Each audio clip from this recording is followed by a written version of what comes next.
The Chinese are the new colonialists on the block. They are engaged in a three-way tug of war, Chinese, Russians, and Americans, for who are going to dominate the soil of Africa. Remember, whoever controls Africa rules the world, because Africa has the largest deposits of non-renewable resources in the world.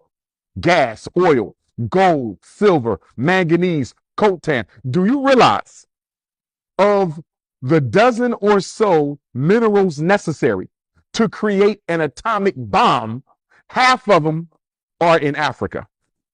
There is no nuclear age without Africa. There is no solar age without Africa. There is no technological age without Africa. China knows that.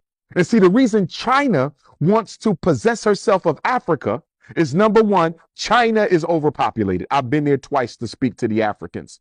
China is overpopulated, bro. You think rush hour in New York is something? You think rush hour in DC? Go to China and sit in that rush hour. It's overpopulated. 2 billion people. They need somewhere to drop off the excess Chinese.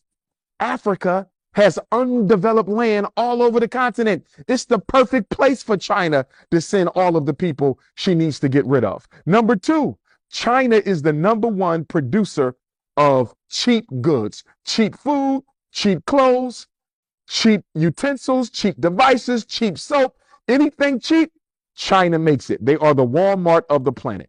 China has a surplus of cheap goods.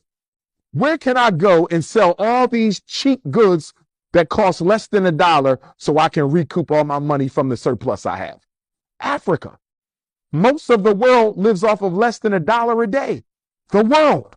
So America will never be able to sabotage China because